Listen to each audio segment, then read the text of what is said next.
Okay, so let's go ahead and start. So good afternoon, California time, West Coast time, and welcome to this afternoon's presentation. My name is Judy Kitt, and I'm the current president of the Foundation for Mind Being Research, known as FMBR. I know that some of you may not know about us or may be new to us, so I just wanted to let you know that FMBR was founded 40 years ago by scientists and artists and healers who were interested in exploring the nature of human consciousness through the lens of science, spirituality, and ancient wisdom traditions. We're among a growing group of organizations who are helping to create a cultural shift away from exclusively reductionist views and approaches to science so that we can have a fuller understanding of the range of human experience and the nature of reality. I encourage you to check us out at fmbr.org, and you can check out all our past presentations on our YouTube channel called FMBR TV. So we're very honored to welcome Stephan Schwartz to present with us this afternoon. Stephan is distinguished consulting faculty at Saybrook University. He's the columnist for the journal Explore and editor of the daily web publication Schwartz Report, which I highly recommend, at schwartzreport.net. In both of these publications, he covers trends that are affecting the future. His other academic and research appointments include Senior Fellow for Brain, Mind, and Healing of the Samueli Institute, founder and research director of the Mobius Laboratory. Government appointments include Special Assistant for Research and Analysis to the Chief of Naval Operations. Schwartz was the principal researcher studying the use of remote viewing in archaeology. Using remote viewing, he discovered Cleopatra's palace, Marc Antony's Timonium, ruins of the Lighthouse at Pharos, and sunken ships along the California coast and in the Bahamas. He's the author of more than 130 technical reports and papers. He has written books called The Secret Vaults of Time, The Alexandria Project, Mind Rover, Opening to the Infinite, and The 8 Laws of Change. His novels are Awakening, The Vision, and The Amish Girl. So Stephan, I want to welcome you here. We're so glad and honored to have you here. My pleasure. Can't wait to hear what you have to share with us. Okay. Well, Judy asked me to talk about remote viewing and consciousness, and I'm happy to do that. I've been involved with this. I created what I call distant viewing back in 1968. There wasn't anybody else that I knew that was doing anything like this. This was years before SRI or Princeton or my own lab, the Mobius lab, even existed. I got into it as a result of studying the Edgar Cayce readings, reading all of them, but there are about 15,000. As well as everything published in parapsychology up to that time. This is about 1965. And in 1968, based on what I had learned, I began experimenting using a technique called distant viewing, which today we would call remote viewing. It's a term coined by Ingo Swann in the early 70s. Ingo was a New York artist who worked both with SRI and with Mobius, my lab. And he's gone now, unfortunately. He's a nice, well-accomplished painter. But the truth is, people have been doing remote viewing. And in fact, let me start off by saying remote viewing is a technique. Or there are actually several techniques, but it's a technique, a protocol for obtaining non-locally sourced information that can be objectively verified. That was the whole point. I mean, the reason I began and the reason the guys at SRI, Hal Puthoff, Russ Targ, Ed May, the reason they began, same reason, was that up until the early 60s and going into the 70s, actually, the idea was the most prominent thing that you found in the parapsychological literature was what was called the decline effect. That is, the more you did it, the worse you got. And so that seemed just logically inconsistent to me.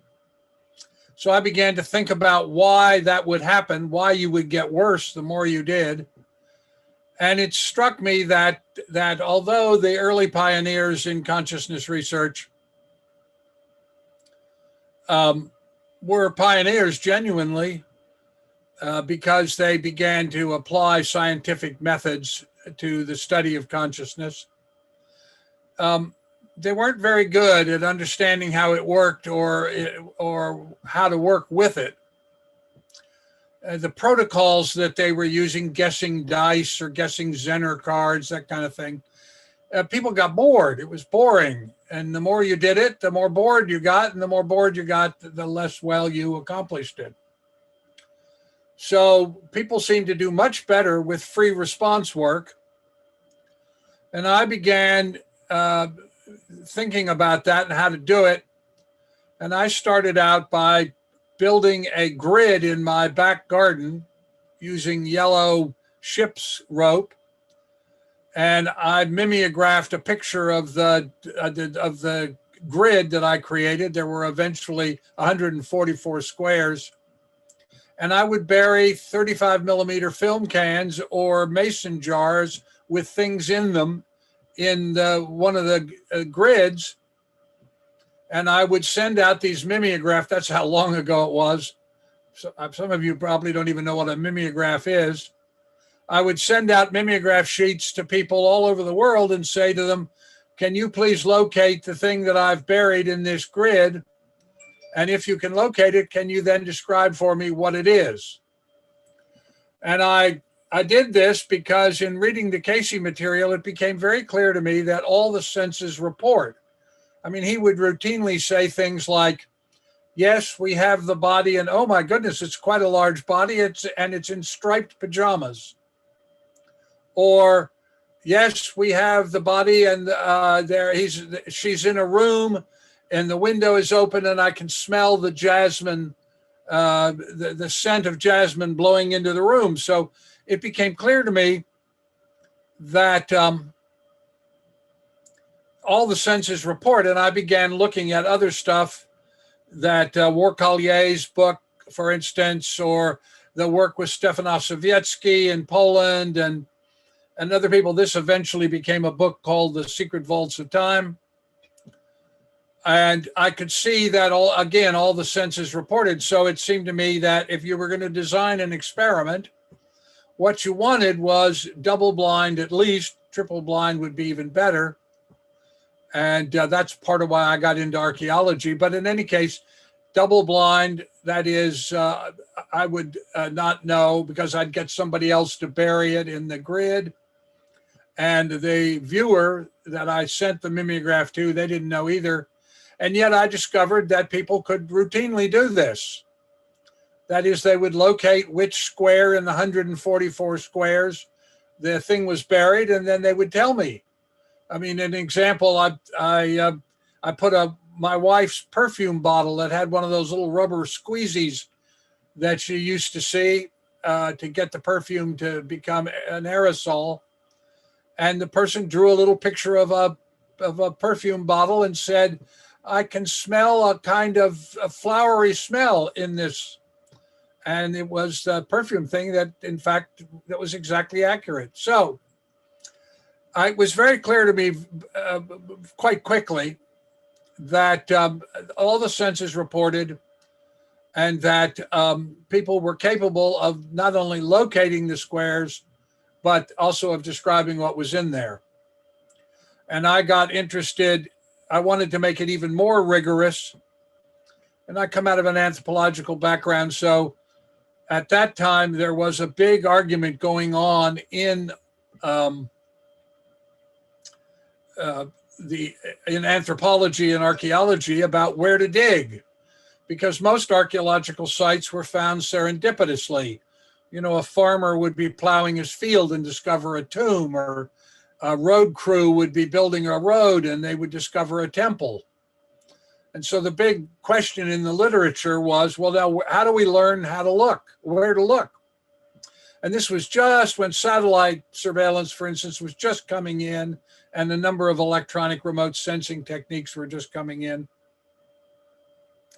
So I thought, well, this is perfect. It'll solve two problems. It will allow me to do triple blind experiments. That is, nobody knows the answer at the time that you're asking the question. And the beauty of archaeology was that everybody knew that something existed, but everybody also agreed they didn't know where it was.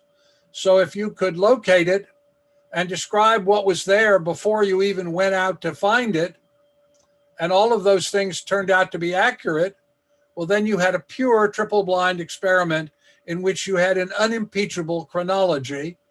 And also it was very interesting. It was fun to do it.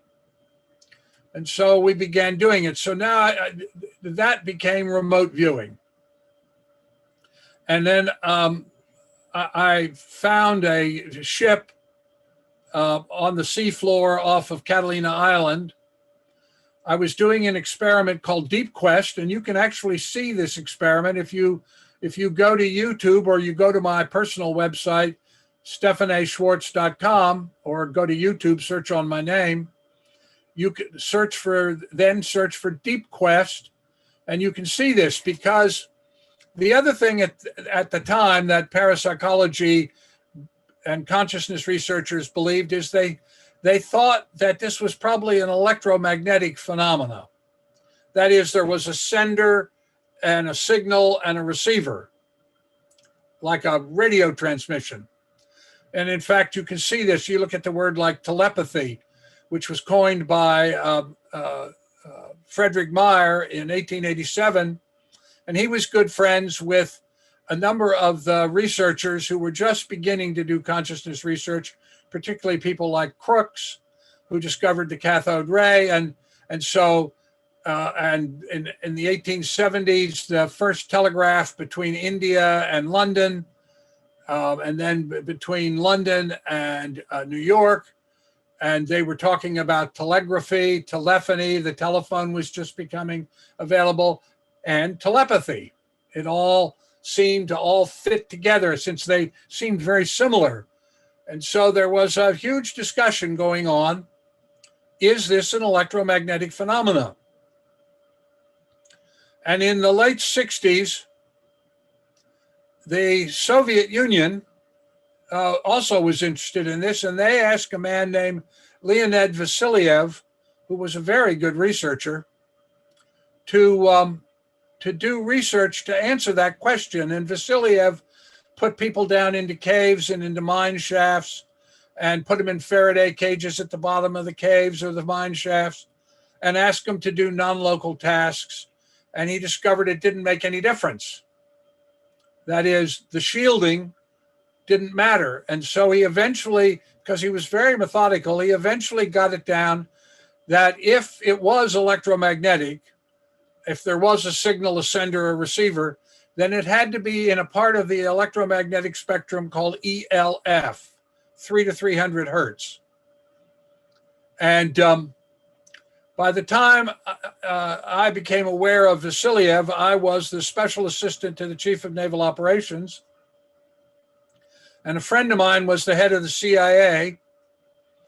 And he began sending me translations of these Vasiliev papers that he was doing for the Politburo in the Soviet Union. And he eventually got it down to, as I say, the ELF. And he said, well, the only way you could really test this would be to put people in submarines and ask them to do non-local tasks. And he went to Admiral Gorshkov, who was the father of the Soviet Blue Water Navy, that is the oceanographic Navy. And for whatever reason, he wouldn't do it. And I got this and I read this one day, this paper. And as it happened, the next day I was flying up to Groton, Connecticut with John Warner, then Secretary of the Navy, later a senator from Virginia. And he invited me to go along. And on the plane was Hyman Rickover, the father of the American nuclear Navy and nuclear submarines. And I asked him, if I could go aboard one of the boomers, one of the deep ocean missile submarines, when she was doing her sea trials, and get some sailors and test the hypothesis that had been advanced by Vasiliev. And the reason that I particularly wanted to do it was the Navy had spent $125 million figuring out exactly how deep ELF would penetrate into seawater, because they wanted to use it to talk to the deep ocean boomer submarines. And so we knew exactly how deep it would penetrate, how deep you had to get beyond the ability of ELF to penetrate seawater. And they also had discovered, which nobody had known up until then, how many bits of information you could send on ELF. And if you saw a movie called The Search for Red October, you'll remember in the movie they get a message and it's like 1, 2, 3, 4. It's just a little string of numbers, and they open up a notebook and it says 1, 2, 3, 4 means fire the missiles at such and such a target. Because that's the ELF, you can only transmit a little bit of information. And so I knew that, because I had been doing remote viewing research for some time at that point, I knew that a typical remote viewing produced way, way more information than could possibly be transmitted by ELF. So I went to Rickover and asked him on this flight up to Groton if he would let me do it. And he said, well, let me think about it. And he called me a week or two later and said, you know, that's a very interesting experiment, but I'm not going to do it. And I said, why not? And he said, because it'll get the media. The media will inevitably find out about it, and they'll start talking about the deep ocean submarines, and we don't want to do that. Most people don't even know they exist. So he said, I'm sorry, but I'm not going to do it. And that looked like the end of it. I left government because of Watergate. I just couldn't tell the good guys from the bad guys. So I knew all the players. And I went out to Arizona to write a book, The Secret Vaults of Time. And I got offered a fellowship in Los Angeles. And I went out to Los Angeles. And while I was staying there, I stayed with a friend of mine who had been the deputy director of Navy Labs, Don Keach. And he said to me, you know that crazy experiment you wanted to do with a submarine? I said, yeah. He said, well, we've got a sub. He had retired and he and a friend had taken over the Institute of Marine and Coastal Studies at University of Southern California. And he said, we've got a submarine coming down for its sea trials this summer. This is 1977. And we'll give you 3 days. We'll pay for 3 days to do those experiments. So I designed Deep Quest, and the point was to see if people could penetrate seawater down to the sea floor to locate a previously unknown wreck. And if you could put people in the submarine at depth and get them to describe where somebody was hiding. And as I say, you can go to the YouTube or my personal website, and you can actually watch the movie. I got Leonard Nimoy, Dr. Spock to narrate it, and it worked. And that answered the question, is it electromagnetic? And the answer is it is not. And it also became clear that there's not a sender, there's not a signal, there's not a receiver. Something else is going on. And we don't really know what the mechanism is, but it has to do with accessing non-local consciousness. And so let me say a little bit about that. One of the great consuming arguments of humanity is the question about the continuity of consciousness.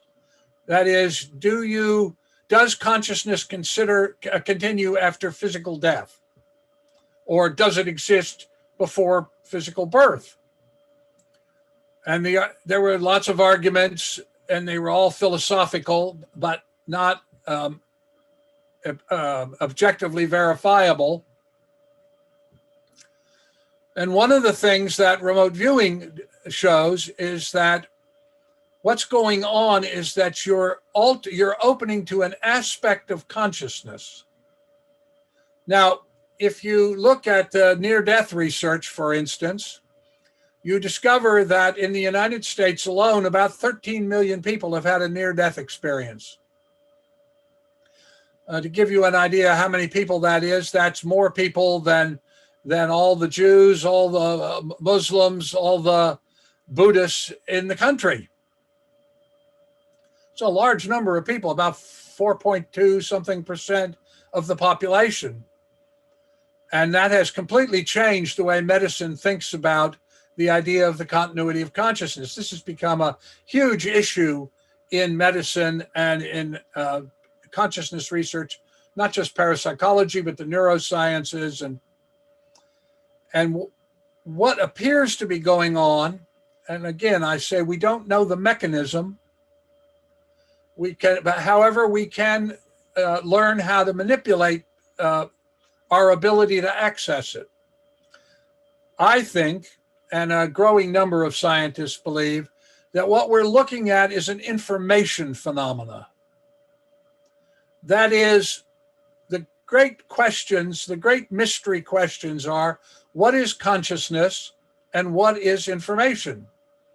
In 1931, Max Planck, the father of quantum mechanics, was asked by the Observer magazine, or Observer newspaper, who asked for an interview, and he didn't give a lot of interviews, so this was a rare opportunity.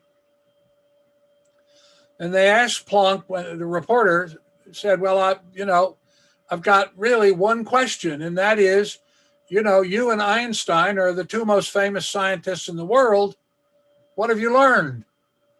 Now, I don't know what they thought he was going to say, something about atoms, I guess. But what he said was, what I've learned is that consciousness is causal and fundamental. Space-time arises from consciousness, not consciousness from space-time. You cannot get behind consciousness. So if you start with that consciousness is causal and fundamental, and yet people can access information. What I found in the archaeological work was people could describe something that hadn't existed for 2,000 years just as easily as they could describe a teacup that was hidden in a cupboard in the next room. Didn't seem to make any difference at all. So that's how we found Cleopatra's palace and Marc Antony's palace and one of the 7 wonders of the ancient world and Christopher Columbus's caravel from his 4th voyage. And where is that information? Now, when I had read the Casey material, he talks about the Hall of Records. But I just think that's a metaphor.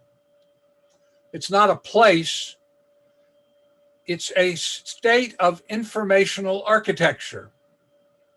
And what remote viewing is doing is it's kind of like a Google search.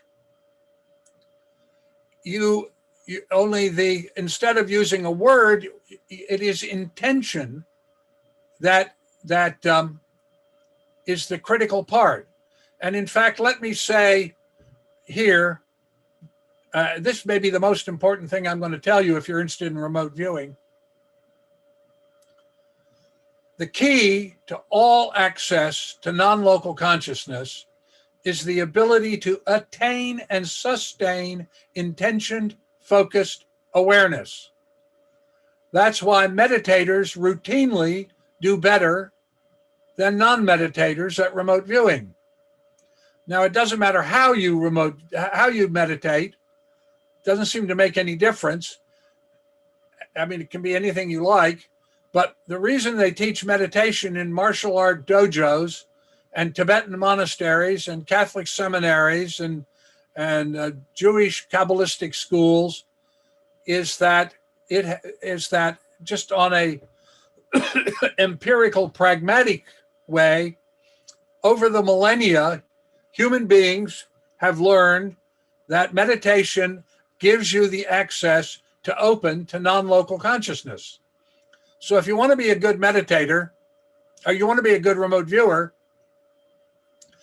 the thing I would suggest to you that is most important is that you develop the daily practice of meditation. How you do it is much less important than that you do it. I've designed a technique called meditation for modern minds, which has no religious component to it. It's just based on the neuroscience. And you can find that, again, you go to my personal website and you can get information on that. I created a little CD for that purpose, but it's much less important what kind of technique or what way you meditate than that you do it, because meditation gives you the ability to attain and sustain intention-focused awareness, and it allows you to let the normal sensory impressions of your neuroanatomy, it's hot, it's cold, it's dark, it's light, it's windy, all those things that make up most of what we call thought. Oh, I'm outside, it's very chilly.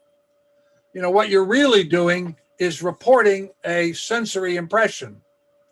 And so what meditation does is allow you to let that all fall into the background. And it's hard to explain, but when you do it, you'll understand. And it allows you to open to this part of yourself that is the non-local part. This is the part that existed before you incarnated, and it is the part that is going to continue after you die. So that ability, intention-focused awareness, that's the key. And in fact, if you look at all of the world's great religions, all the enduring religions, as opposed to cults, what you'll discover is that they all start because one person has a non-local consciousness experience. Jesus is baptized by John, and he goes into the desert and he meditates and he awakens. Muhammad goes up to the sacred cave of Hira to meditate, and he has a non-local consciousness experience, and out of that comes Islam. The Buddha goes to the monastery of Alara Kalada, sorry, it's not a word you say a lot, Alarakalada, Alara Kalada, and he's taught to meditate by Alara Kalada, and he awakens, and out of that comes Buddhism. So key to all of this is the ability to open to this part of yourself which is normally overwhelmed by sensory impressions. So let me also say this about remote viewing. There seem to be all kinds of courses that tell you they're going to teach you the secret sauce that is the special secret way to do remote viewing. The truth is that is not true. I mean, that's the truth of it. There's not a shred of evidence that any particular technique of remote viewing works any better than any other technique. And in fact, the oldest remote viewing we have on record is in the 46th chapter of Herodotus, Histories of the World, and he's writing about the 5th century BCE. And he tells the story, which is the oldest recorded remote viewing, of Croesus, king of the Lydians. Croesus is the king of the Lydians, and the reason we say as rich as Croesus is that Croesus was the first guy to coin metal into coins. But anyway, he got word that Darius, the king of the Persians, was going to attack him, and he didn't know what to do, so he created 7 embassies, 7 teams, and he sent them out to the 7 oracles of the ancient Greek world. Because in the pre-technological period, many cultures maintained cadres of people who basically were remote viewers, these oracles, and the leaders of the cultures would consult the oracles to get information. And so Croesus sends out the oracles to the 7 oracles of the ancient world. And he says to these teams, you're to go to the oracle and you're to wait until the 100th day. And on the 100th day, you're to ask this question: what is Croesus, son of Alyattes, doing today? And we only know one answer because that was the correct one, and that comes from the Oracle of Delphi. And the Oracle of Delphi was a temple in which young women who were specially trained in meditation and who were also exposed to hydrocarbon gases that caused altered states of consciousness, people would go in and ask these young women, they were called the Pythonesses, a question, and they would give an answer. So in this case, according to Herodotus, who is the first historian, by the way, before they even asked a question, the Pythoness said, I can count the sands of time, the 100 days, and see the great ocean, the trip that they had to make to get to the oracle. And I see a great bronze urn and a great bronze lid and a tortoise and a hare and this boiling water. And so they wrote all this down. It didn't make any sense to them at all. And when they got back and all the teams got back from the various oracles, and they each recounted what they had been told, when Croesus heard the oracle of Delphi's comments, he knelt down and gave obeisance, because he had thought to himself, I mean, very clever, he's a very good experimental designer. I mean, it was basically an outbound remote viewing, just exactly the way we would do it today. He had decided to himself, well, I want to do something that nobody could predict. I mean, if they say Croesus is sitting on his throne and he's issuing edicts, well, I mean, you know, he's a king. That's what kings do. So he thought, well, what can I do that nobody could possibly guess? And he had a fire built in the courtyard of his palace and a big bronze urn brought in on a kind of tripod with a big bronze lid and a tortoise and a hare, and he cut them up and threw them into the boiling pot of water, because he thought nobody will guess that. And yet that was exactly what the Pythoness had said. So that is the oldest recorded remote viewing. And there are accounts of remote viewing that appear all the way through history. Just to give you one more. In the 1600s, there was a remote viewer named Jacques Amier. He was a kind of uber peasant who was known for dowsing, because in those days, most of the metal that was mined, particularly in Germany, what is now Germany, Germany didn't exist then as a unified country, they located the metals by dowsing, which is just a form of remote viewing with a biofeedback loop added. And Jacques Amier was apparently very good at this, and also at solving other things, doing basically remote viewing. And a merchant and his wife were murdered very brutally. And they brought in Amier to solve the case. I mean, it's exactly the same thing that we did when we solved murders, like the murder of a young Amish girl. And he described who had done it and where they were. And they went to the place where they said they were. And most of these killers had gone over the border, but one had remained. And he picked him out of a lineup, and the man confessed. And that became the first time there was a scientific test of remote viewing. And they took Amier to Paris, and they dug a series of holes, and they buried various metals in some of the holes, and in some of the holes they just put gravel, and he was able to identify which holes had the metal and which holes had the gravel. And that was a book was written about that, and that's the first scientific report of remote viewing. Benjamin Franklin is the first parapsychologist. He was the creator of the double-blind protocol to test the work of Mesmer. And so all through history, you can see cases of remote viewing. The great Olmec head that you see in the tequila heads was found by remote viewing by a man named Clarence Wolsey Wyant. The reconstruction of Glastonbury Cathedral was done by a man named Frederick Bly Bond using a form of remote viewing as automatic writing, in which he was communicating with the long dead monks, supposedly. all of this is in the Secret Vaults book. Basically a book about everything that was done prior to my getting involved in experiments.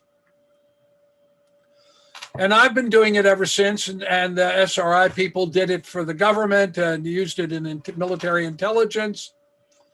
So remote viewing is also important because it is the only laboratory protocol that has gone from being an obscure laboratory protocol to an avocational interest that has so many people involved. It's more like a hobby, like scuba diving or skydiving or rock climbing. Now, there are two parts to doing it. First of all, there is innate ability. It's just like any other human skill. You have an innate ability, whether it's playing the violin or playing basketball or doing mathematics or anything else. You have an innate ability. That's part one. And part two is you must develop some kind of discipline that allows you to attain and sustain intention-focused awareness so that you can allow your native ability to fully express itself. And it's much less important how you do it than that you develop this technique, as I have said now several times, of being able to really get into focus.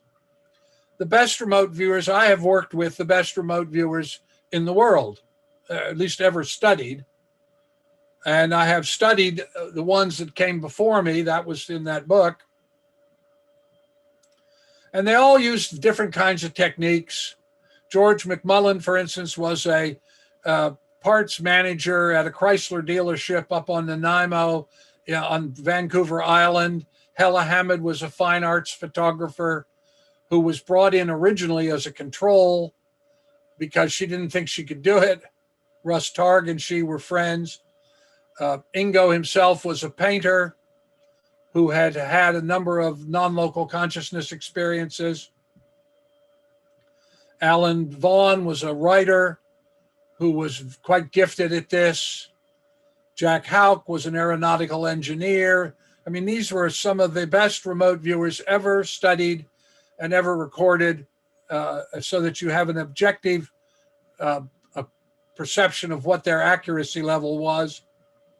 I've tested about 23,000 people, so everything I am telling you is based entirely on science.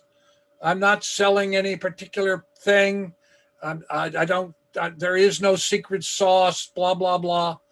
I'm just giving you the scientific information. I'm an experimentalist, so everything, not a theoretician or a philosopher, so everything I'm saying is all based on experimental research. But mostly what this stuff is telling us, this access to non-local consciousness, is that all consciousness is interdependent and interconnected. And that this is an extension of what I guess you would call the Gaia Hypothesis, that we live in a matrix of consciousness in which all consciousness is interconnected and interdependent.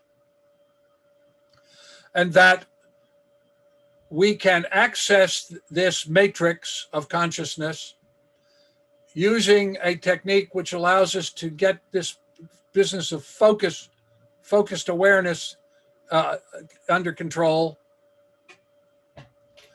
And that this is how healing occurs when I know that everybody talks about sending healing as if it were sending a packet of something.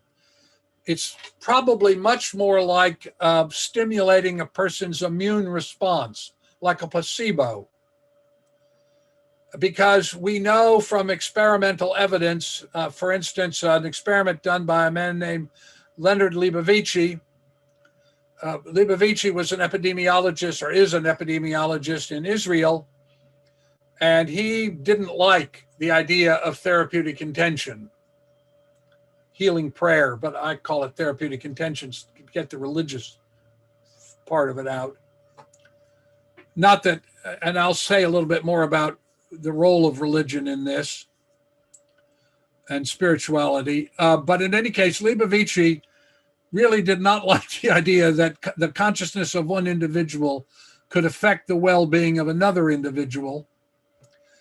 So he went to his computer system at his hospital in Beth Israel, and he asked the computer to give him the first name and the initial of the surname of all the people who had experienced a very particular kind of iatrogenic blood illness that they develop in the hospital. Iatrogenic, that is, something about the way you get treated is what causes the problem. And because he wanted something that was very clear and clear cut, and over a period of about 10 years. And he got 3,972, I believe I have that right. And he then had the computer randomly assign them to two populations. Now, these people had been in the hospital 4 to 10 years in the past. So they didn't know anything about this. They were all out of the hospital or had died. So they knew nothing about this. And he got a group of healers, and he gave them the first name and the initial of the surname. And he said to them, I want you to focus on these people that treated people. I want you to focus on these people. And the control people, they didn't get that. They just were a control group.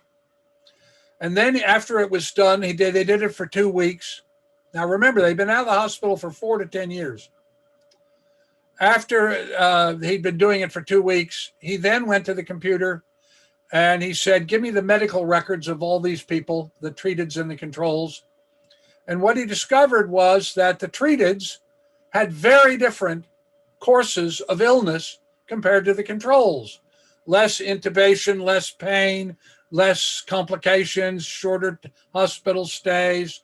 I mean, all kinds of measures that physicians use to judge whether something is successful or not. The treateds did much better than the controls. So you can't send energy back in time, and therefore healing is not a question of sending something. It's a question of linking up between people. You hold a person in intentioned awareness. You link with them and you connect with them at the non-local level of non-local domain of consciousness, and you stimulate them in some way that causes their immune system to respond. Now, can that be measured? As it turns out, a woman named Jean Ochterberg, lovely researcher, also now gone, I'm afraid. Jean was working with kahuna priests in Hawaii. And she got this group of kahunas, and she got a group of people who had problems. And she put the people in who had the problems into MRIs. So they were getting brain scans at the time that the healings were occurring. And the kahunas who were expressing the healing intention, they had a little light in front of them, and the random number generator of a computer turned the light off and on a random basis. And so they were told, only send healing expression, only make a healing expression when the light is on and not when it's off. And this was coordinated with the people who were the recipients of the healing, who were in the MRI. And what she discovered was that when and only when the healers were expressing the healing, the prefrontal cortex, the anterior superior temporal gyrus of the recipients lighted up. And so there is some kind of connection that goes on between the healer and the healee, even though they are separated, in the case of Blivovici, by time, in the case of the kahunas, by distance. Doesn't make any difference. It's a form of linkage which stimulates in your body your own response, like a placebo. Now, we can also demonstrate, we have experimental evidence about how you can affect behavior. A wonderful researcher named Helmut Schmitz, very talented guy. Helmut recorded he took a nuclear isotope and he put sensors around the nuclear isotope, and as the particles randomly, I mean by definition randomly, came off of the nuclear isotope, ping, they would get recorded on these little sensors. So it would be ping, ping, ping, but completely random. And he recorded it for 6 months. And then he waited 6 months. And then he brought people into the laboratory, and he didn't tell them anything about the nuclear isotope. He said to them, I want to put these headphones on you, and you're going to hear a series of pings. And your task, let me go to the computer and ask randomly, should he make more pings or less pings? So let's say I put the headphones on Judy, and I said to her, Judy, I want you to make more pings. Now remember, the pings were recorded months earlier. And he recorded them on 5 chips. And he gave 4 chips away to friends. And he said, just put this in your desk drawer and forget about it. I'll come back and ask you for it. So he has 5 records, right? And he takes one of his records, and that's what he plays. He said, okay, Judy, I want you to make more pings. Lo and behold, they could do it. And then when he got so the question was, some people who criticized it said, well, they're not really doing anything about those pings in the past. What they're doing is they're manipulating the little chip that you're playing for them at the present day. So then he got the other 4 chips that he had recorded, and lo and behold, they also showed the same changes. So that means it was possible for the people to go back into the past when it was the present and make it come out a certain way. Another experiment. Elmar Gruber, a German researcher who was in Italy, heard about the Helmut Schmitz experiment. And so he got one of those traffic counters. You know, when you see those rubber tubes on the roadway and you drive over that they put down to determine whether they ought to put a stoplight up or a stop sign or whatever. Well, he got one and he put it in front of a tunnel in Rome so that in order to go over it, you had to go through the tunnel. You couldn't turn off. And he recorded it for 6 months. Did exactly the same thing. And then he brought people into his lab and he said, I'm going to put headphones on you. You're going to hear a series of pings, and your task is to make more pings or less pings. Now, the pings in this case were created because someone had to drive a vehicle over the rubber cable. So 2 pings for a car, front axle, back axle. 3 pings for a truck, or 4 pings. And that meant that to make more pings, you had to influence the performance of another human being who had to get in their car and say, you know, Betty, I want to go down and get something to eat, and I think I'll take the road through the tunnel. So in order to make more pings, you had to influence people to perform in a certain way or make less pings, right?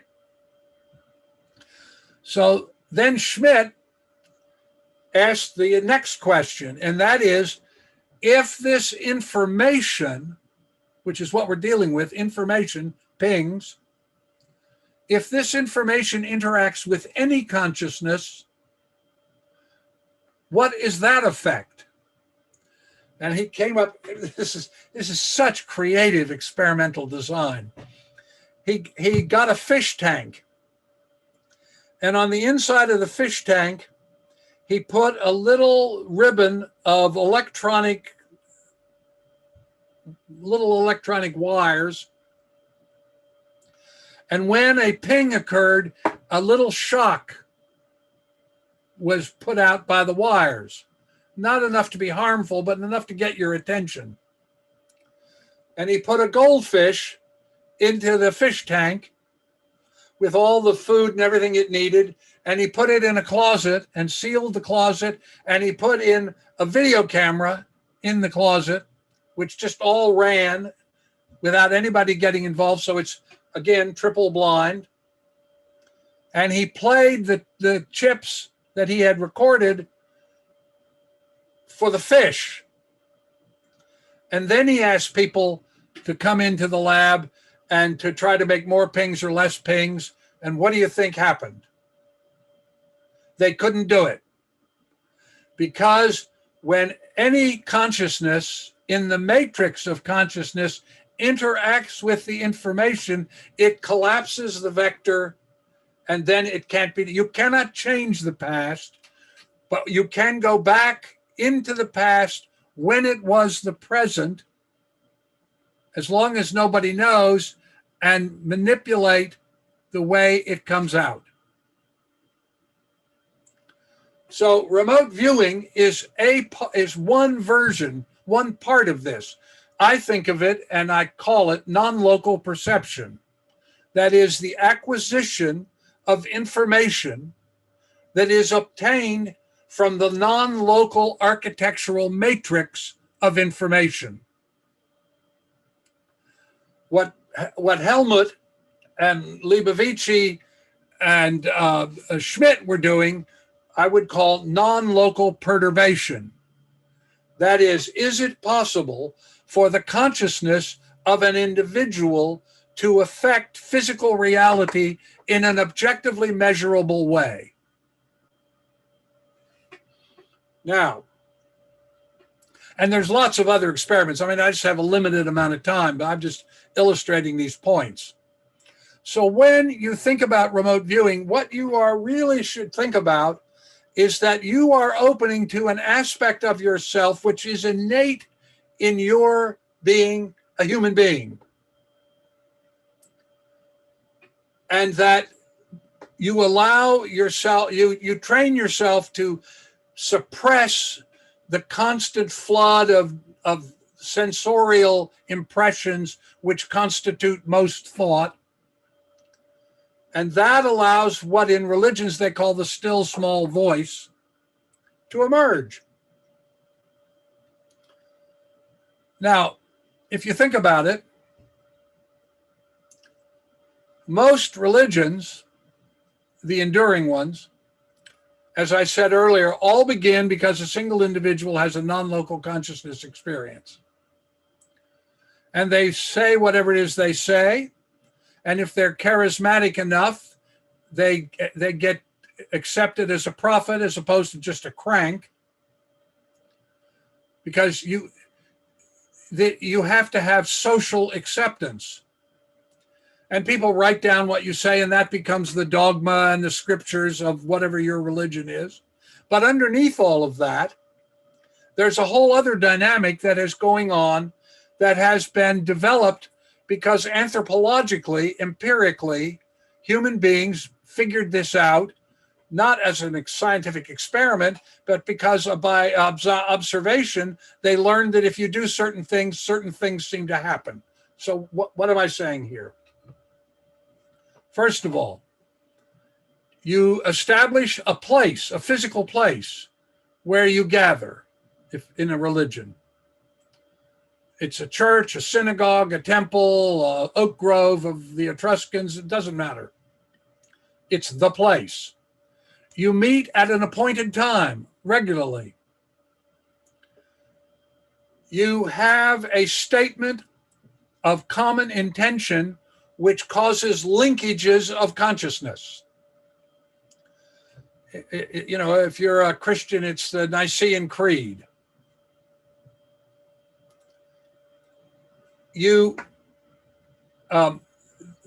Forget about the speeches and I mean the sermons and that's all human created stuff. But you gather at the certain place at the certain time, you make this common intention. And then there is a period of singing, dancing, chanting, or whatever. Now, what happens? Why is that a universal? And the answer is, thanks to a guy named Andrew Newberg, who created something called neurotheology and neuroscience. He hooked people up to EEGs, and he discovered that when they chant together, sing together, dance together, all the brains become entrained. And so everybody's sort of on the same wavelength, as it were. And when everybody is in this sort of sympathetic resonance, there is a period where some of the community, not all and not all the time, can have a public non-local experience, speaking in tongues, healings, all kinds of those sorts of things, whether you're a Christian or a voodoo practitioner or a Buddhist, doesn't make any difference. And then there is a restatement of commitment to the common intention. Again, intention. And so underneath of all the religions, humanity has developed an empirical understanding about how to give the possibility of opening to non-local consciousness. What we call spirituality, when people talk about it in religions, is consciousness. Religion is the human construct that comes out of the experience that people have as a result of the non-local consciousness experience that the founder had. I mean, you write down, the New Testament is what? It's everything Jesus had to say that they wrote down 100 years later as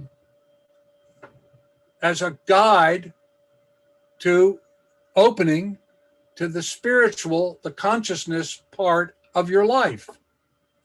And when you have people meditate in groups, for instance, to give you an example, San Francisco school system, they had 4 schools that had terrific problems of violence, huge dropout, school violence.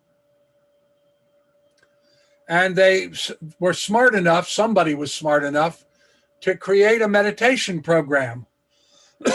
And they got the kids to meditate every day for 20 minutes. What happened? The violence went down, the dropout rate went down, the grades went up, literacy went up. It transformed the lives of these kids. And when somebody else came in and tried to get rid of it because they didn't think the program, I mean, who cares about that, something like that? The children rebelled and said, no, we want to continue to meditate. So the whole function of these bringing together to have these consciousness experiences is that when those linkages occur, you foster well-being. And the function of the state should be to foster well-being. So remote viewing is one part. It's a technique that you can use to acquire objectively verifiable information. Now, I have a whole course on this. I can't do this in the time I've allotted this morning. I have a course. You can go to glidewing.org, and there's a course called Opening to the Infinite that will teach you everything about how to do remote viewing and meditation and all that. But I'm trying to give you today the sort of overview of why this is important.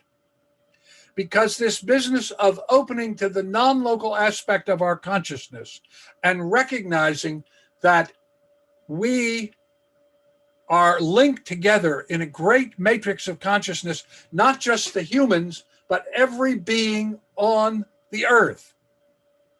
We are all interlinked and interdependent.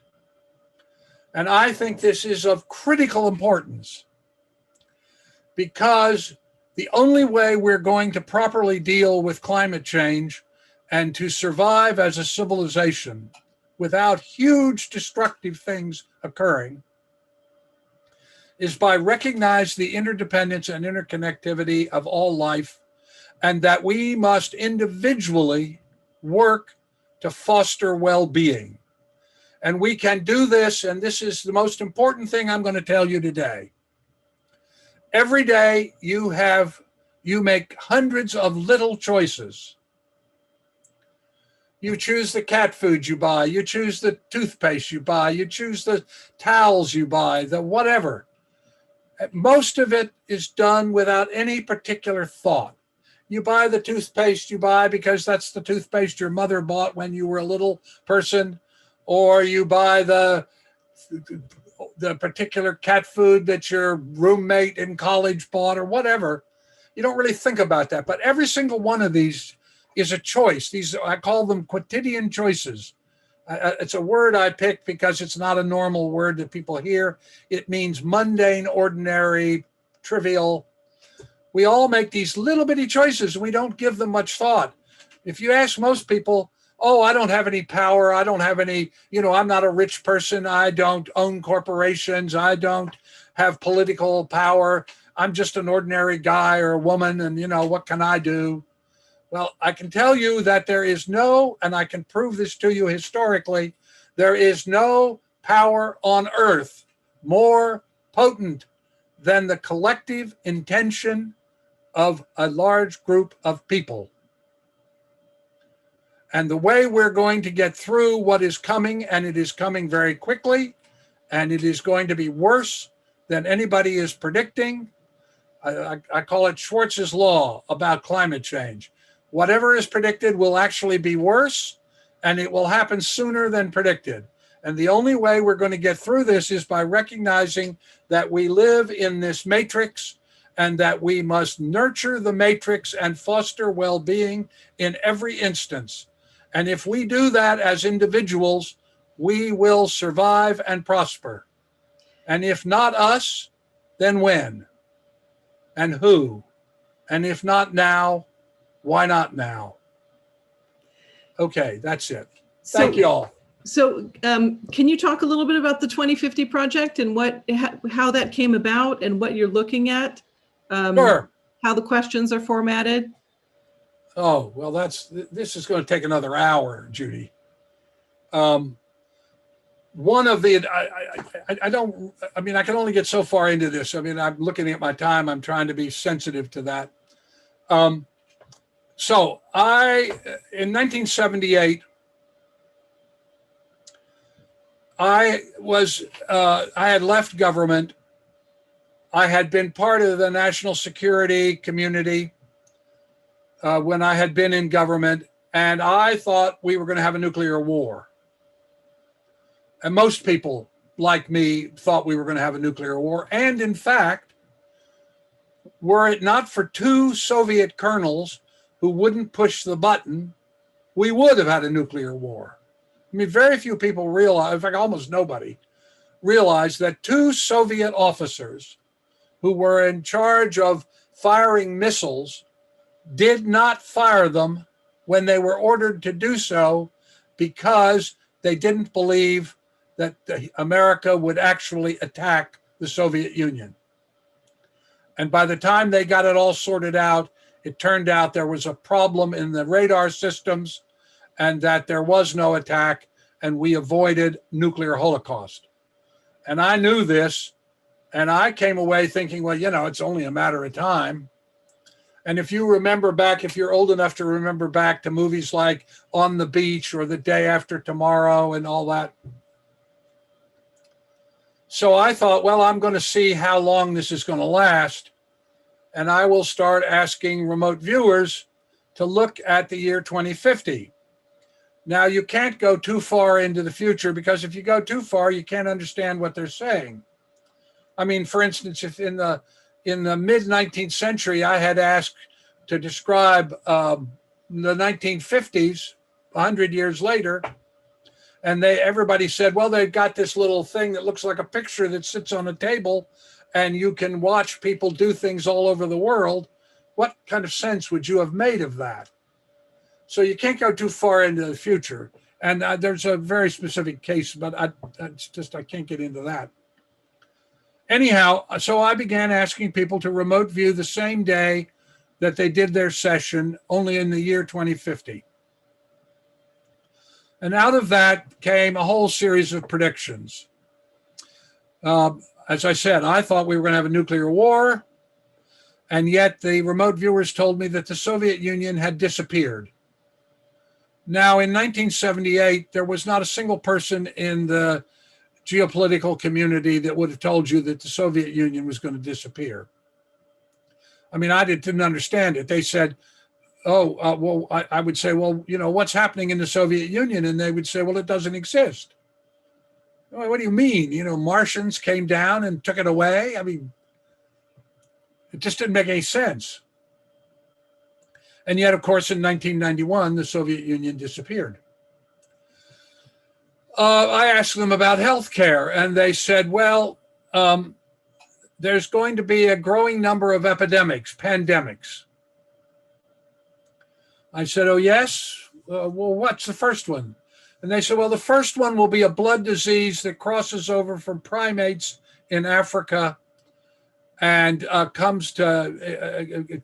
crosses over from primates to humans in Africa, and it kills millions of people. And I went to a friend of mine who was then the deputy director of National Institutes of Health in Washington and said, do you know anything about a blood disease that's going to cross over from primates to humans and that could kill millions of people? And his answer was, Stephen, I don't know what you're smoking, but quit. You're crazy. No, we don't know anything about that. And then in 1981, AIDS first appeared, and it has killed, the last time I checked, 35 million people. And of course, we're now in another pandemic. We've been having one about every 10 years. And they're going to get worse because as climate change continues, we're going to have mutation of the viruses as they accommodate for the climate change. That's really where the coronavirus comes from, or the COVID-19 virus comes from. So we're going to have more and more of these pandemics. And this is beginning to, if you read the medical literature, this is beginning to become a big issue. There are at least 10 potential pandemics that the medical community can now identify, and it's totally freaked them out. But in any case, so that came true. They told me, they began talking to me about climate change. They didn't call it climate change. I would say things like, go to a big city, and if I were in, for instance, I was in Los Angeles at that point, and I was running my lab, and I would say, well, okay, go forward in time, 2050, same date as today. What do you see? Oh, they would say, well, Los Angeles, much of it is underwater. I go, what? What do you mean it's underwater? And they said, well, it is. Malibu is gone. Santa Monica is mostly gone. Long Beach, it's all underwater. And I went around to some friends in the climatology world. And said to them, can you think of any reason why Los Angeles would be inundated by water in 2050? And they would say, no. Climate change really doesn't become recognized until 1991. The first paper I ever read about climate change was in the American Scientist in 1991. It was about ice coring. Now, of course, it's in the mail, it's in the news every day. So they described climate change to me. They described what today we would call social media. Again, this 78, 80, 81, 82, there is no internet, not in the sense that it exists today. And they would say to me, well, everybody communicates now. You can see people, and it's just like watching them on television. You can have a conversation. I couldn't make any sense out of that at all. So many of the things that they told me not only were not things I would have predicted, but I looked at what futurists at the time were predicting. And, no one was predicting that everybody would have a computer. I mean, I could pull the quotes down, but I've forgotten the IBM, the man who was in charge of computers at IBM, said, "Oh, well, within a few years, we'll probably get to all the computers we'll ever need." That nobody had any idea that people were going to have smartphones. Oh, that was the other thing. They would say to me, "Well, you've got this thing." It sounded like Dick Tracy, if you're old enough to know who Dick Tracy is. You've got this thing and you can talk to anybody. And you can see them as you talk to them. So all of this stuff that they predicted has either come true or is in the process of coming true. And I am now doing another experiment. I've got 1,500 people who have looked at the year 2060, and I want to see the difference between the 2050s and the 2060s. Because the question that nobody can answer is, when you do remote viewing and you look at the future, are you describing something that is fixed, or are you describing something that is the highest probability at the moment you're describing it? And so by looking at the difference between the 2050s and the 2060s, I'm hoping I'll be able to shed some light on that. Jack wants to know, he said that you once mentioned that there was a great event that will happen between 2030 and 2035. No, 2040 and 2045. 2040 and 2040. Well, that's the first part of the 2060 data that I'm doing now. Okay. And that is that something really significant happens between 2040 and 2045. I don't know whether it's a single thing or whether it's some kind of change. At the moment, and I can't tell whether I just can't tell anything about it yet. I'm just in the beginning of this research, doing the analysis of the research. I've collected all the data, but I do note that that most of Europe, and particularly the Nordic countries, but most of Europe, and now under Biden, he just announced it yesterday, are saying that by 2035, 2040, there will be no electric vehicles on the roads. No electric vehicles? No, excuse me, no carbon-powered vehicles on the roads, that it'll all be electric. Mm-hmm. And that, of course, would be a huge change and would utterly change the climate. So that may be one of the things they're talking about. Between 2040, 2045, that the entire petroleum industry will have disappeared, like sail making or saddlery makers in the 18th century. That sounds like a positive change. Some of the changes are positive. It's a very different, I will say that both the 2050 and the 2060 data, that it's a very different world. We, as I said, we need to recognize that all consciousness is interdependent and interactive. And that in order to survive and prosper, we need to completely change the way we think about not only ourselves, but our place in the world. Right now, we have this Abrahamic thinking that we have dominion over the earth, and it's like a rich bank account somebody gave us. And so, we just do whatever we want. There aren't any consequences. What we're discovering now is we're destroying the ecosystem of the oceans, that chemical monoculture, industrial agriculture is destroying the soil. We have we're in the future, we're either going to have too much water or not enough water. There are going to be huge migrations in the United States, actually all over the world, but in the United States, migrations away from the coast, the complete collapse of real estate values on the coast. Most of Florida is going to disappear, for instance. Much of Norfolk and Virginia Beach, a great deal of the West Coast is going to disappear, going to go underwater. That's going to completely change the economy. We're not going to be able to have vampire capitalism. We are now a culture in which profit is the only social priority. Everything is geared, does it make a profit? We don't have a healthcare system, we have an illness profit system. All of that is going to have to change into a system which fosters well-being. And you can already see this happening in the Nordic countries and in New Zealand, for instance, in Holland. Not very much in the United States as a result of the last 4 years, but it will change. The sense that I get, again, I'm not finished, I'm only in the middle of this, but the sense that I get is that the United States still exists, but and maintains the forms, but the real substance of power is that regions have joined together.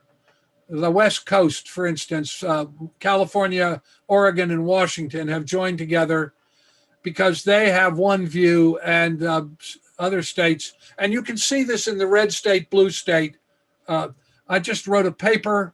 By the way, anybody that's interested, you can go to academia.edu, search on my name, and you can get well over 100 papers on all kinds of subjects, remote viewing, climate change, everything. I write about a lot of different things, and you can find all of my papers on academia.edu or in researchgate.com. And I keep them, they're freely downloadable so that the access is easy. Or you can go to schwartzreport.net, my daily Schwartz Report, my daily web publication where I comment on all this stuff. And I don't charge anything, I give it away. So when we look at the future, what I see when I look at the 2050 and 2060 data is massive change, complete restructuring of different priorities socially, different kind of health care. I think we're going to get universal birthright health care, which we should get, like every other developed country in the world. I think that, as I said, although the United States will exist, it's going to break into regions, as you can already see with the blue state, red state. I mean, it's already, I think the blue states are going to get tired of supporting the red states because as matters stand now, the red states put $1 in the form of taxes, and they take more than $1 out. The blue states put $1 in and they take less than $1 out. So the blue states are underwriting the failure of the red states.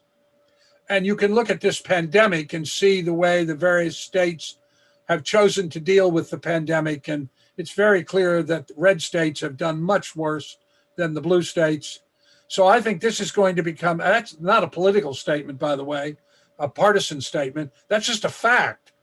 I wrote a paper recently, you can get it again, you go to Academia or ResearchGate, comparing blue state governance and red state governance. And in every instance that I could find, blue state governance always produces greater well-being than red state governance.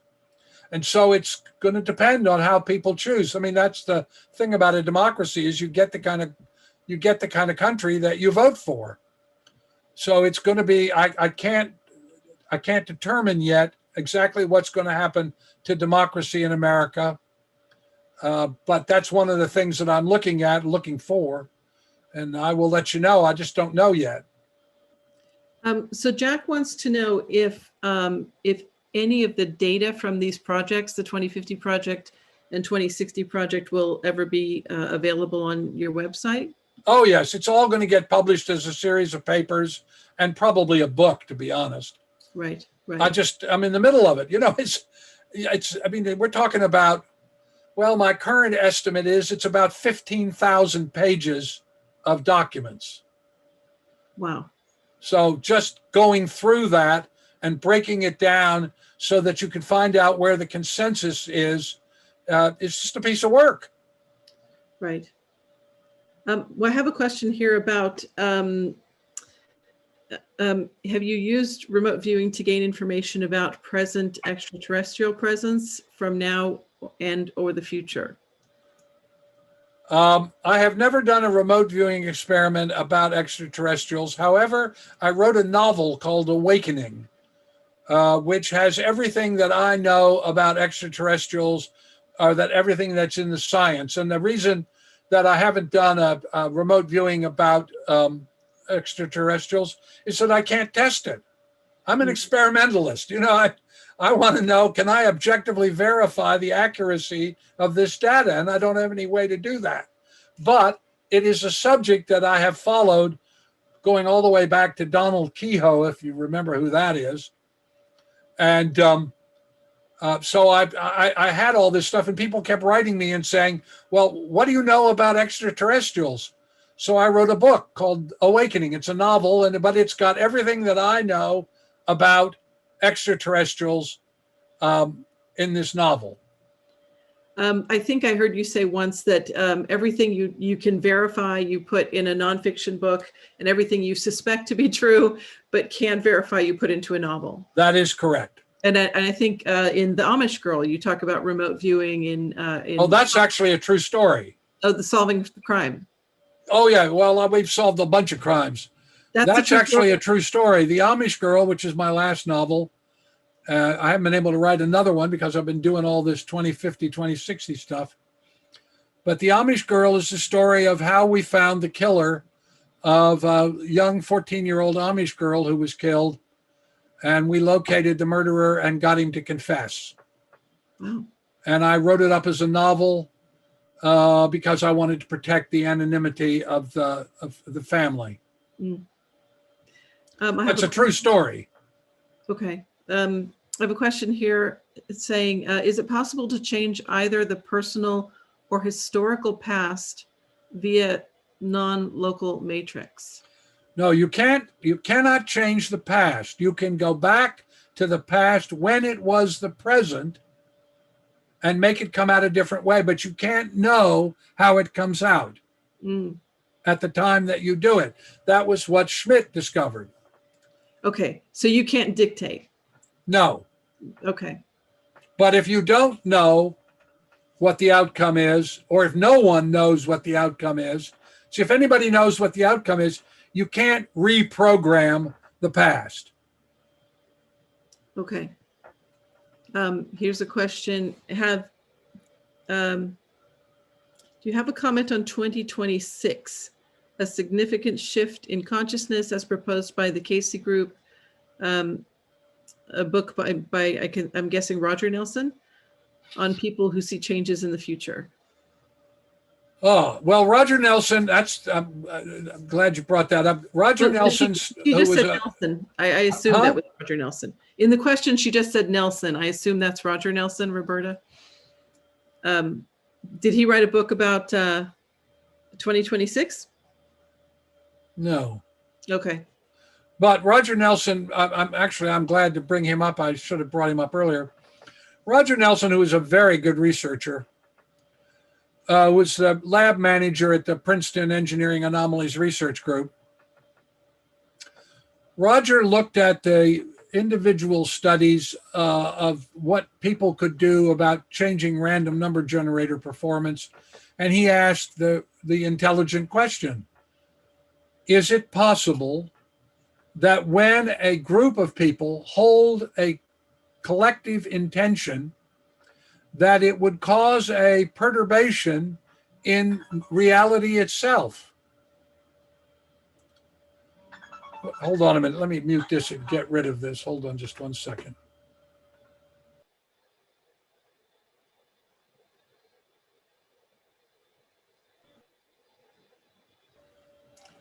And so Roger, who, as I say, is a very good researcher, put random number generators all over the world, and then he monitored them. They ran 24/7. They just ran constantly. And what he discovered was that when there was some coalescing event that caused large numbers of people to focus their attention on something, particularly in a heightened emotional sense, like the funeral of Nelson Mandela or the death of Princess Diana or the tsunami in Japan, that what would happen. And so he put all these little random number generators out and random event generators. And what he discovered was that when there was a coalescence of mass consciousness, particularly if it was in a heightened emotional sense, that these little random number generators all went non-random. And what that suggests to us is that when we hold a collective intention and we have a strong emotional commitment to it, which is a more informational, enriching experience, that we literally alter the structure of reality. And you know, when Gandhi was asked just before he was assassinated, a reporter came up to the ashram to ask him, said, "My editor sent me up here, Gandhi, for one question." And he said, "Well, what's the question?" And he said, "How were you able to get the British? How did you force the British to leave India? How did you get them to give up their most valuable colonial possession without a war?" You know, that's amazing if you think about it. Gandhi got independence for his country without a war. And Gandhi's answer is the same thing I have been saying all day long. His answer was, it wasn't what we did that mattered, although that did matter. It wasn't what we said that mattered, although it did matter. It was the nature of our character, our beingness, collectively seeking independence, that led the British to choose to leave India. Force, choose. So when you want to create change, don't think because you don't have a lot of money or you don't have an official position or any of that, that you can't make a difference, because collective intention is the most powerful force on earth. Amen. I have a question here. Oh, so do you know anything about the KC group proposing some big shift in consciousness in 2026? Well, I read all the Casey readings. Nothing, it was 50 years ago. Yeah. Nothing springs to mind about 2026. Okay. Do you have thoughts about neurofeedback as a means to get the mind into that intentioned, focused state? Well, yes, you can use biofeedback. Yeah, as I said, when people tell you this is the way, there is no the way. There are any number of ways. It just depends on you find one that works for you and do it. And there is, yes, biofeedback is one way to do it.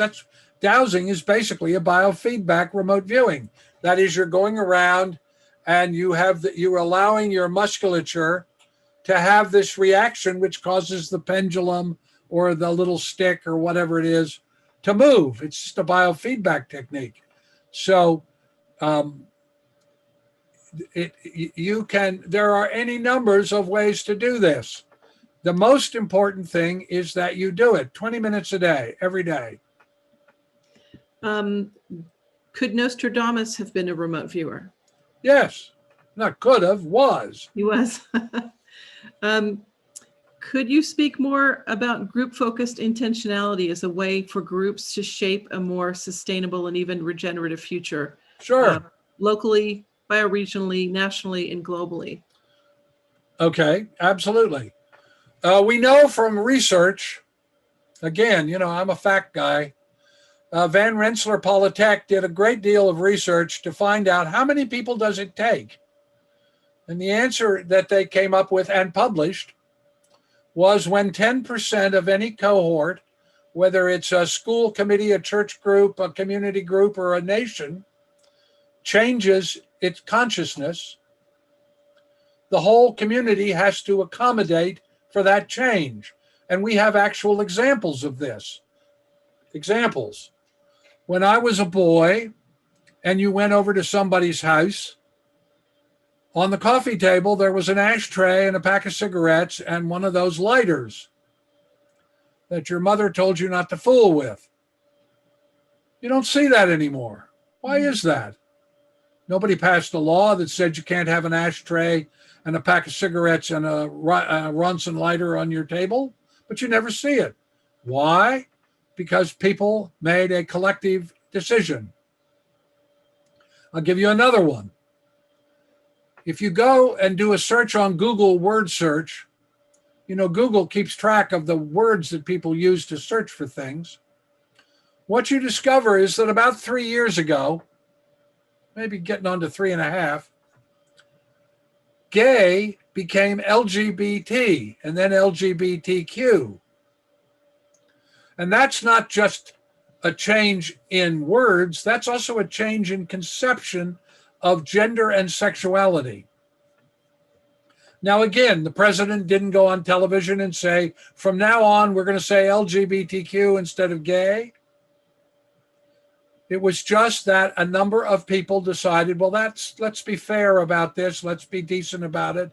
And so gay became LGBT and then LGBTQ. I'll give you another one. You look at the Me Too movement. And just recently, and you see the change in consciousness. Look at the death of Floyd and what that did to change people's perception of police brutality.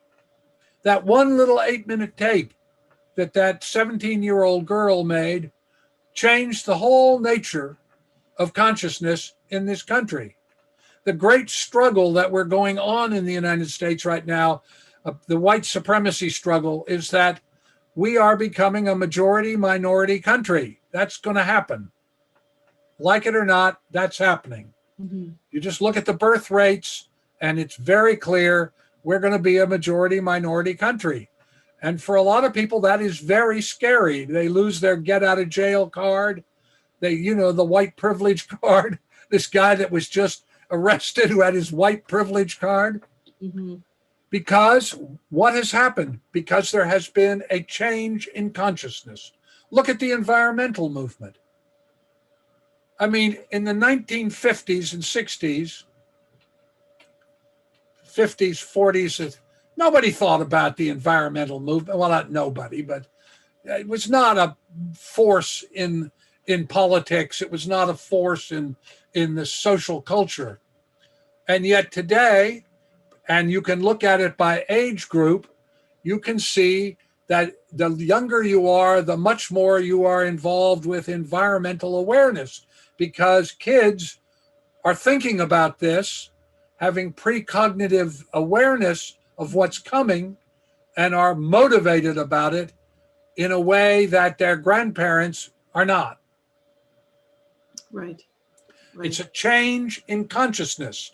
And when you change consciousness, as the Van Rensselaer Polytech research showed, when 10% of the cohort, whatever it is, change in consciousness, then everybody's got to accommodate to that, good or ill.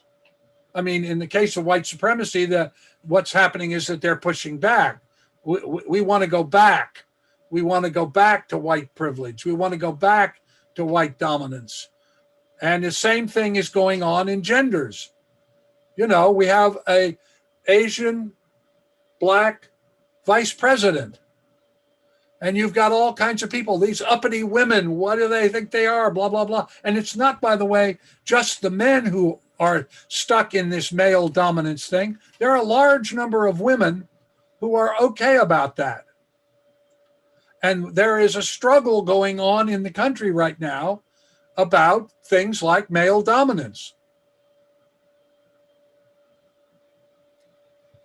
So Roberta is clarifying what Roger Nelson wrote from the Casey Network, that at dawn on the spring equinox of 2026, the expansion of consciousness offered by the full entrance into the zodiac shift into Aquarius will be here.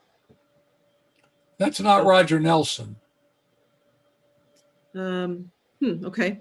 That's what she said. I mean, I may be wrong. I'll ask Roger. He's a good friend. Okay.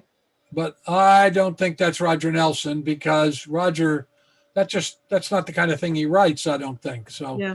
So I don't know what that is. The Does the Casey reading say something? It might.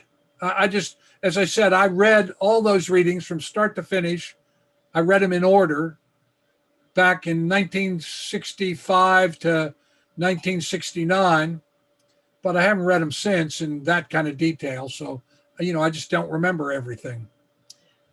Here's a question. If we send people to see the future, to remote view the future, then do we lose the ability to intend or change it for the better because we've seen it? No, that's part of the question. No, that's another way of asking the question, which I can't answer yet. And that is, when you remote view the future, are you remote viewing something that is fixed, or are you remote viewing the highest probability at the moment you're asked the question? Right. Now, I suspect it is the latter. And I'm almost certain that's true, but I can't, the data person, I can't prove it. I think that is true. I think that's what the evidence is telling us, but I can't prove it. So I don't know. Here's a good question. Why do so many people still think remote viewing is crazy? What? Well, let me say, and then I'm worried about your time here, Judy. Yeah. Okay. It's your time. Let me say a little bit something about that. The rise of materialism, physicalism, traces back to the Council of Trent. Between 1545 and 1563, the Roman hierarchy had 25 meetings in Trento and Bologna, and they issued a series of edicts after the 25 meetings. They organized the meetings for two reasons. One was the growing pushback that ultimately became the Protestant Reformation, and the other was the beginning of science, modern science.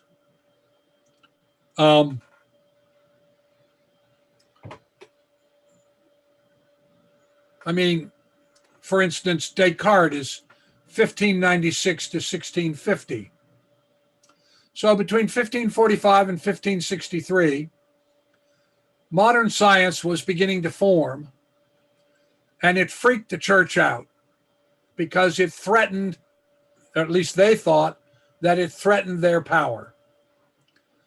And so they met in these 25 meetings, and they issued these edicts. And the edict said, the key part was, everything that has to do with spirit, read consciousness, that's our world, and we control it and define it. You guys in science have everything in the physical. But if you cross over into our world, spirit, consciousness, and we can get hold of you, we'll kill you. And we'll torture you before we kill you. And we'll probably burn you alive. And that's what they did. And so what happened was that many scientists who were in countries controlled by the Roman Church, it completely freaked them out. And so they just stopped trying to study consciousness. And that went on until it became a taboo. And out of that arose materialism. That's why science until recently, didn't talk about it. Now, your organization and several of the organizations that I've founded, Academy for the Advancement of Post-Material Science, the Galileo Commission, Association for Consciousness of Anthropology, Society for the Anthropology of Consciousness, excuse me. There's a whole bunch of these groups that I've either founded or am part of, or you are. All of these are examples of this change in paradigm that's occurring. And what happened was the taboo that came out of the Council of Trent dominated science until the end of the 19th century. And in the end of the 19th century, there was a change of consciousness. Psychology, psychiatry, sociology, parapsychology, all anthropology, all begin at the end of the 19th century within about 50 years of each other. And they all, in one way or another, involve consciousness and a new approach to thinking about consciousness. And now we are in the 21st century. And what's happening is that materialist paradigm is collapsing. You should read a book by a man named Thomas Kuhn, probably the greatest historian of science of the 20th century and one of the greatest historians of science, the philosophy and history of science, period. He wrote a book called The Structure of Scientific Revolutions, in which he coined the term paradigm. That's where the word comes from. And he describes how paradigms change and anomalies accumulate and the existing paradigm can't explain them. And therefore people begin to think, well, there must be something other than the paradigm. And that's exactly what's going on. And so consciousness is becoming integrated into science. And it's that integration into science which is critical to understanding the idea that we are interdependent and interconnected. Because until you introduce the idea of consciousness and you begin to make policy and develop technology involving consciousness, you aren't going to be able to understand how the matrix of life on Earth operates. Absolutely. Okay, so I'm going to make one clarification and one more question, and then we'll close it. And if we didn't get to your question, I apologize. Roberta said it was not Roger Nelson; it was a man named Don Nelson who wrote a book about 2026. Yes. I was just thinking that. Who do I know named Nelson who wrote a book, and it's Don Nelson? Yeah, so I apologize. That was my assumption when she said Nelson. So the last question, has anything in the remote viewing project indicated our going to or living on other planets? You know, I haven't asked any questions about that, and nobody's volunteered anything. I mean, there may be stuff in there. Again, I'm just in the process. So there may be stuff that I didn't see or don't remember because I did all these interviews and I can't keep them all straight. Right. But I didn't ask any questions about that because that wasn't what I was concerned about. Okay. So could you let everyone know again how to get a hold of you, or how to, if they have questions, or what your websites are? Yeah. My personal website is StephanASchwartz.com. And that'll take you to everything else. But my daily web publication is schwartzreport.net. My books are all available on Amazon. There are both fiction and nonfiction. All of my papers published in journals in a variety of disciplines can be found at academia.edu or researchgate.com. Or if you want to see my interviews or the films, you go to YouTube and search on my name, and you'll find hundreds of interviews. Yes, excellent. Well, and this is also on YouTube. It will be on YouTube at FMBR TV. So I want to thank everyone for being here. Especially thank you, Stephan, for just a wealth of information and kind of mind-blowing at times, and really fascinating. So thanks all. Goodbye, everybody. All right, bye-bye.